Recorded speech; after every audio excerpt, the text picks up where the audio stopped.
नमस्कार जोहार। चलिए जानते हैं झारखंड की ताजा खबरों को, लेकिन उससे पहले अगर आपने अभी तक इस चैनल को सब्सक्राइब नहीं किया तो सब्सक्राइब कर लें, जिससे कि आपको झारखंड की ताजा खबर रोजाना मिलती रहे।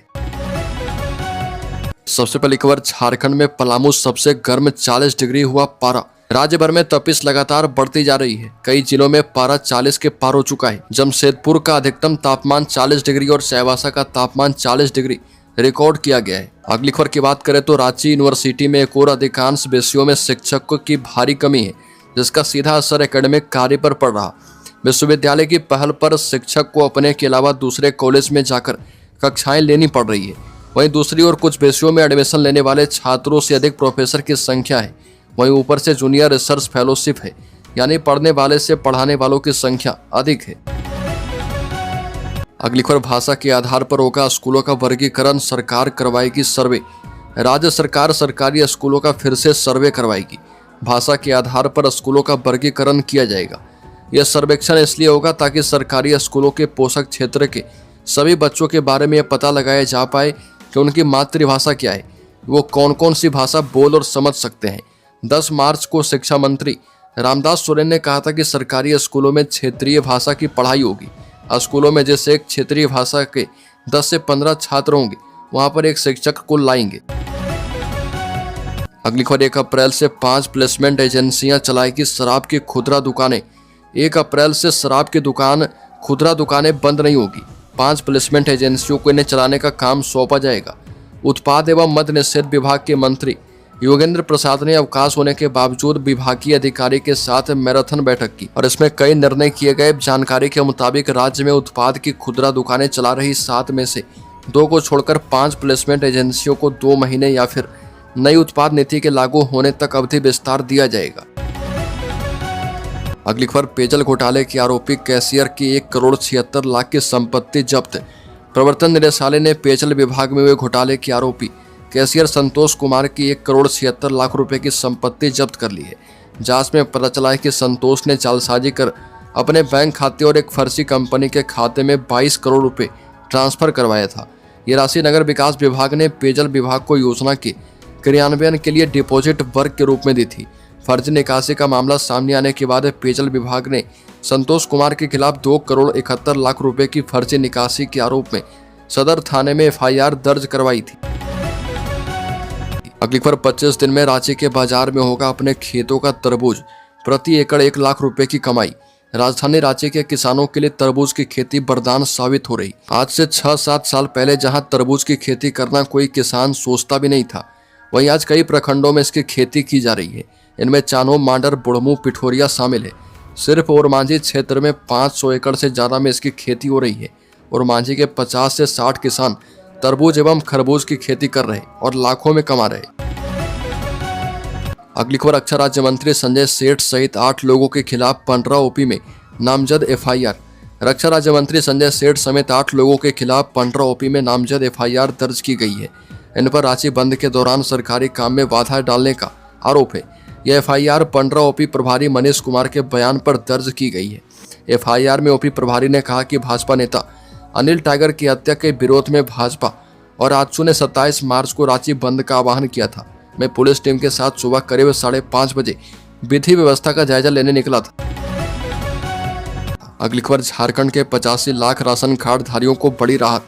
EKYC करवाने की तारीख बढ़ी, केंद्र ने जारी की कड़ी चेतावनी। झारखंड के लगभग 85 लाख राशन कार्ड धारियों को राहत मिल गई है। केंद्र सरकार ने EKYC करवाने की अवधि को 30 अप्रैल तक बढ़ा दिया। पहले इसके लिए 31 मार्च की अंतिम तिथि निर्धारित की गई थी। खाद्य आपूर्ति मंत्रालय के संयुक्त सचिव जय पाटिल ने सभी राज्य को पत्र जारी कर इस अवधि में 100% EKYC का काम पूरा करने का निर्देश दिया। उन्होंने कहा कि 100% EKYC नहीं करवाने वाले राज्यों की सब्सिडी होल्ड पर रखी जाएगी।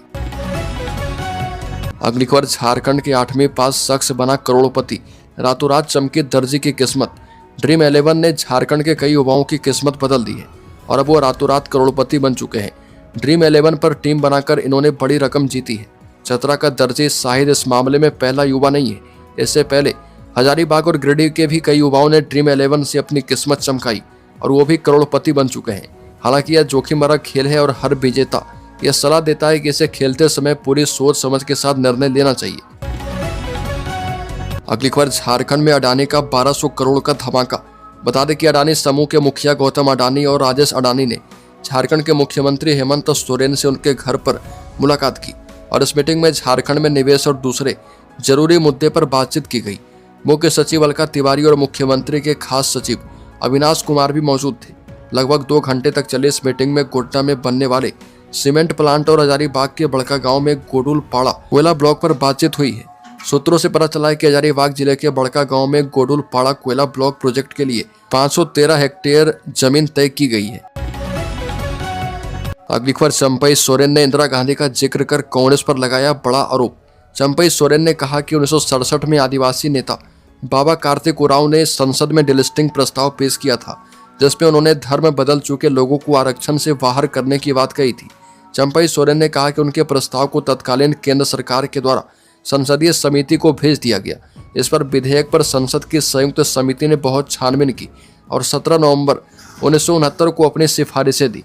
उनमें प्रमुख सिफारिश यह थी कि कोई भी व्यक्ति जिसने आदिवासी परंपराओं का परित्याग कर दिया हो और ईसाई या फिर इस्लाम धर्म ग्रहण कर लिया हो तो वह अनुसूचित जनजाति का सदस्य नहीं समझा जाएगा। हालांकि चंपई सोरेन ने कहा कि कांग्रेस पार्टी आदिवासियों के खिलाफ शुरू से साजिश करने में माहिर है और इसलिए इस प्रस्ताव पर कोई मुहर नहीं लगा पाई। अगली खबर, ऑडिट रिपोर्ट में खुलासा, JBVNL को बिजली खरीद पर 1663 करोड़ का घाटा। झारखंड राज्य बिजली वितरण निगम लिमिटेड जितने की बिजली खरीदता है उसके एवज में उसे उतना राजस्व प्राप्त नहीं हो पा रहा। वितरण निगम की ऑडिट रिपोर्ट में इस बात का खुलासा हुआ है। रिपोर्ट के मुताबिक बिजली बोर्ड ने 8975 करोड़ रुपए की बिजली खरीदी। इसके एवज में उसे सिर्फ 7311 करोड़ रुपए ही राजस्व प्राप्त हुए। इस हिसाब से वितरण निगम को लगभग 1663 करोड़ रुपए का घाटा हुआ। अगली खबर, झारखंड में ईद, सरहुल और रामनवमी पर कड़ा पहरा, माहौल बिगाड़ने वालों पर होगी कार्रवाई। झारखंड सरकार ने ईद, सरहुल और रामनवमी के दौरान सुरक्षा को प्राथमिकता देते हुए सभी पुलिसकर्मियों की छुट्टियां रद्द की है। DGP अनुराग गुप्ता के आदेशानुसार सभी पुलिसकर्मी अगले आदेश तक ड्यूटी पर मौजूद रहेंगे। हालांकि विशेष परिस्थितियों में संबंधित SP, DIG और IG अपने स्वीकृति आदेश दे सकते हैं। अगली खबर की बात करें तो राज्य में देवघर वासियों के लिए खुशखबरी, 10 अप्रैल से ISBT बाघमारा से चलेगी बस, ट्रैफिक जाम से मिलेगी राहत। बता दें कि देवघर के लोगों को जिला प्रशासन ने बड़ी खुशखबरी दी है। जिला प्रशासन ने तय कर दिया है कि इस अप्रैल से इंटर स्टेट बस टर्मिनल से बसों का परिचालन होगा। उपायुक्त विशाल सागर की अध्यक्षता में शहरी परिवहन एवं सुचारू यातायात व्यवस्था को लेकर बैठक में यह निर्णय किया गया। बैठक में पुलिस अधीक्षक अजीत पीटर डुंगडुंग, नगर आयुक्त रोहित सिन्हा, अनुमंडल प्राधिकारी रवि कुमार, जिला परिवहन प्राधिकारी, ट्रैफिक DSP एवं संबंधित अधिकारी एवं पुलिस पदाधिकारी मौजूद थे। अगली खबर, मुख्तार गैंग के लिए निभा रहा था बड़ी जिम्मेदारी, झारखंड में मारा गया अनुज कनौजिया। बता दें कि शनिवार देर रात आतंक का पर्याय और इनामी शूटर अनुज कनौजिया जमशेदपुर में मुठभेड़ में मारा गया और वह मुख्तार गैंग का खास शूटर था। पहला यह कि वो उत्तर प्रदेश पुलिस का वांटेड था। पुलिस से बचने के लिए उसने झारखंड में पनाह ली थी। दूसरा ये कि झारखंड में उसने न सिर्फ पनाह ली बल्कि मुख्तार गैंग के लिए बड़ी जिम्मेदारी भी निभा रहा था। अगली खबर, गोड्डा में चैती दुर्गा पूजा को लेकर निकली भव्य कलश शोभा यात्रा, 1100 कन्याएं हुई शामिल। गोड्डा जिले के पथरगामा में चैती दुर्गा पूजा को लेकर गाजे बाजे के साथ भव्य कलश शोभा यात्रा निकाली गई। कलश यात्रा में 1100 महिलाएं एवं कुमारी कन्याएं शामिल हुई। महिलाएं एवं कन्याएं माथे पर कलश लेकर सुंदर नदी तट पर पहुंची, जहां पर आचार्य पवन जी महाराज के मंत्रोच्चार के बीच कलश में जल भरा गया और इसके बाद माता दुर्गा के जयकारे लगाते हुए कलश यात्रा पथरगामा मुख्य चौक होते हुए चिहारी पीठ पहुंचकर समाप्त हुई। शोभा यात्रा में झारखंड सरकार के श्रम मंत्री सह स्थानीय विधायक संजय प्रसाद यादव एवं उनके पुत्र युवा राजद के रजनीश यादव समेत कई गण्यमान्य लोग मौजूद थे। अगली खबर की बात करें तो स्वास्थ्य मंत्री ने मृतक के परिवार को दी आर्थिक सहायता। जामतला में दक्षिण बहाल पंचायत अंतर्गत पंचमोहली कंटकी निवासी लोधा मुर्मू के निधन की खबर सुनते ही स्वास्थ्य मंत्री डॉक्टर इरफान अंसारी उनके घर पहुंचे। शोक संतप्त परिवार को सांत्वना दी। मंत्री ने परिवार वालों को ढांढस बनाते हुए कहा कि इस दुखद घड़ी में वो पूरी तरह उनके साथ हैं। उन्होंने पीड़ित परिवार को हर संभव आर्थिक सहायता प्रदान की। भरोसा दिलाया कि आगे भी किसी प्रकार की आवश्यकता होने पर सरकार उनके साथ खड़ी रहेगी। मंत्री ने कहा कि इलाज के अभाव में किसी की मौत हो जाना बर्दाश्त नहीं करूंगा। अगली खबर, 9 पर लगा CCA, 150 को किया गया तड़ीपार। पूर्वी सिंहभूम में पुलिस की बड़ी कार्रवाई। झारखंड के पूर्वी सिंहभूम जिला पुलिस ने अपराधियों पर नकेल कसना शुरू कर दिया है। पुलिस की ओर से 9 अपराधियों पर सीसीए लगाने के प्रस्ताव को हाईकोर्ट से मंजूरी मिल गई है। इसके साथ ही अब अन्य 24 लोगों पर पुलिस सीसीए के तहत कार्रवाई करने जा रही है। जिले में अब तक लगभग 100 से अधिक अपराधियों पर सीसीए के तहत कार्रवाई करते हुए उन्हें जेल में रखा गया है। 150 अपराधियों पर तड़ीपार की कार्रवाई की गई है। पुलिस अब आर्म्स एक्ट के मामलों को गंभीरता से लेते हुए कार्रवाई कर रही है और इनमें जिन पर भी वर्तमान में आर्म्स एक्ट का केस दर्ज है उन्हें सीसीए के दायरे में पुलिस लेगी। अगली खबर मुख्यमंत्री हेमंत सोरेन के लिए खुशखबरी। अरविंद केजरीवाल, जेपी नड्डा समेत कई दिग्गजों को पीछे छोड़ा। मुख्यमंत्री हेमंत सोरेन को साल 2025 में बड़ी खुशखबरी मिली है।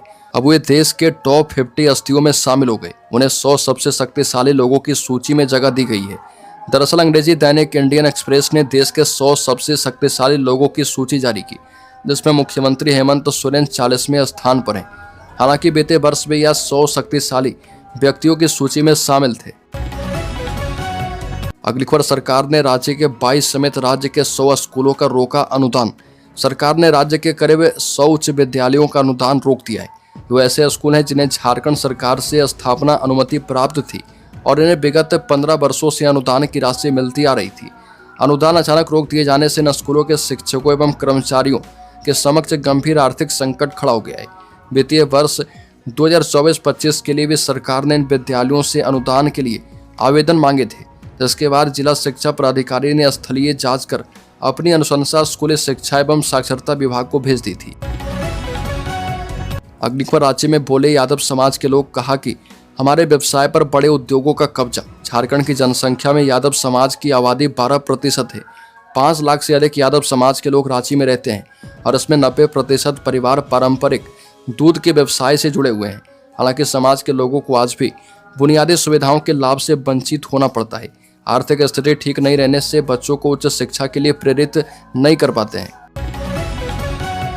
अगली खबर, झारखंड के शेयर होल्डर्स इन्वेस्टर्स के लिए अडानी ग्रीन की सब्सिडरी का सोलर पावर प्रोजेक्ट शुरू। अडानी ग्रीन एनर्जी लिमिटेड की subsidiary company Adani renewable energy 57 limited ने गुजरात के खावड़ा में 37 मेगावाट का सोलर पावर प्रोजेक्ट शुरू किया है। इस प्रोजेक्ट के शुरू होने के बाद कंपनी की टोटल रिन्यूएबल एनर्जी कैपेसिटी बढ़कर 13,737 मेगावाट हो गई है। इसकी जानकारी अडानी ग्रीन ने 29 मार्च को दी। एक दिन पहले एजीएल ने अपनी subsidiary company Adani renewable energy holding twelve limited के जरिए राजस्थान में 400 मेगावाट का एक सोलर एनर्जी प्रोजेक्ट हासिल किया था।